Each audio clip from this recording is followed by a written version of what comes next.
Gubernur Sumatera Selatan Herman Deru Minggu malam secara resmi menyerahkan SK PLT Bupati Musi Banyuasin kepada Wakil Bupati Musi Banyuasin Beni Hernedi. Pengangkatan Beni Hernedi sebagai PLT Bupati Musi Banyuasin sendiri dilakukan pasca di OTT-nya Bupati Muba, Dodi Reza Alex Nurdin oleh tim Komisi Pemberantas Korupsi beberapa hari lalu. Dalam acara penyerahan SK PLT Bupati Musi Banyuasin yang dilaksanakan di Gria Agung Palembang tersebut, Gubernur Sumatera Selatan Herman Deru mengungkapkan kepada seluruh jajaran di Pemkab Musi Banyuasin untuk tidak berkelompok-kelompok atau berkubu-kubu setelah adanya penyerahan SK PLT Bupati Musi Banyuasin ini.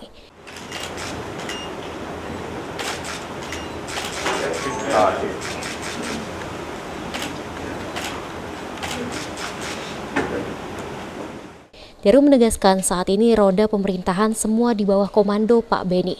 Jika ada suatu hal yang tak bisa diselesaikan, Herman Deru meminta kepada jajaran Pemkab Muba untuk berkonsultasi ke Pemprov. Herman Deru juga mengajak semua pihak untuk mengedepankan asas praduga tak bersalah dan jangan mengucapkan hal-hal yang langsung bersifat memvonis. Pesan-pesan saya tidak berubah tapi bertambah. Kalau kemarin saya minta tidak ada kevakuman pelayanan, tidak ada kevakuman pembangunan, tidak ada kevakuman pemerintahan.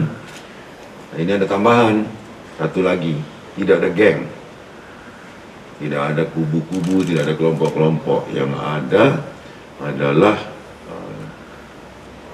menjalankan visi misi Bupati dan Wakil Bupati 2017-2022. Jadi ini harus satu narasi, satu persepsi, bersama-sama bekerja sama. Juga Forkompindanya juga sudah saya pesankan untuk kompak dan saling mendukung dalam kebijakan-kebijakan pelaksanaan tugas Bupati menghantarkan sampai dengan habis masa jabatan.